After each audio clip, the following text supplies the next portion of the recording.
For the 75th anniversary of the ministry in Ahuas, Honduras, past team members were asked to share about this very worthwhile ministry and its eternal impact to the underserved mosquito people.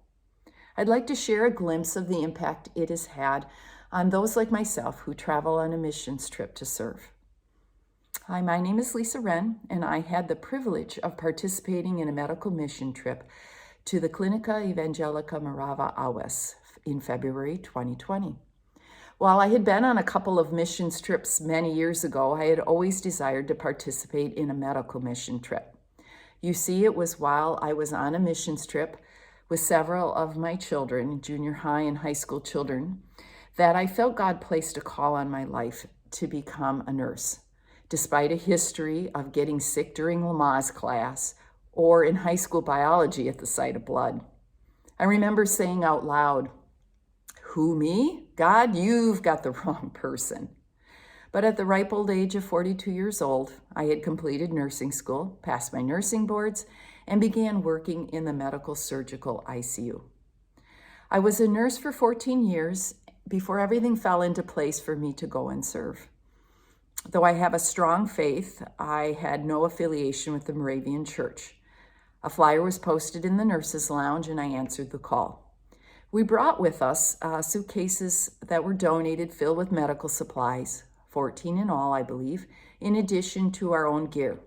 I went with two other RNs who I worked with in the ICU, both of which had experience on medical missions trips, one having gone to Haiti and the other a veteran of Ahuas. I had no idea what to expect and was totally outside of my comfort zone. As we sat in the 6-seater plane to fly from La Ceiba to Ahuas, on takeoff, one of my team members said, "Jesus, take the wheel," and I couldn't have said it better myself. Inclement weather kept the pilot flying by visual, and we would not be able to take anything beyond a small purse or a backpack that sat on our lap. I'm not a cream puff, and despite having done multi-day and overnight hikes to Machu Picchu, Patagonia, and to the top of Kilimanjaro, I'm a planner and organizer and manage my anxiety by being prepared. And here I was, leaving my personal gear behind, such as bug spray, permethrin-treated clothing to help repel potential malaria-biting insects, etc. And it was unknown as to me when our gear would finally arrive. For me, it was unnerving to say the least. Me thinking, do you really have to bring me all this way to die? And the clear response of, do you trust me or your gear? Wow, don't you just love those little mental conversations with God? I'll just sit here in the back seat and be quiet now. And I chose to trust him as I stitched up a young man's abdomen in surgery for the first time, all the while whispering a prayer, "Please don't let him hate me when he's older for an awful scar." And then seeing his incision the next day on clinic rounds, and it was healing and its edges well-lined. Wow, we are fearfully and incredibly designed by our Creator. As you might have guessed, I'm someone who constantly keeps moving, priding myself on planning and fitting it all into a busy, overscheduled calendar. I've been described by some people as an adrenaline junkie. But then God gets me away, and the speed of life slows to what feels like a stop for this Western-minded ICU nurse. And that's when you hear the still small voice. Be still and know that I am God. And that would be the theme of 2020 for me.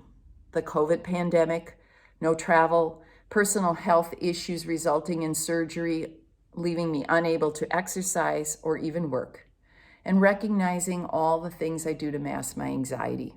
And yet a resounding through it all was, be still and know that I am God. It is a humbling experience to be on a missions trip, to see the joy of the people there and recognize how much I may complain about our first world problems. It puts things in perspective. I know from past mission experience that our motivation to go on a missions trip often is to help others. However, I know that a byproduct of missions trip is that it profoundly changes those who go, especially me. I believe I received so much more while there than I could ever give to the mosquito people.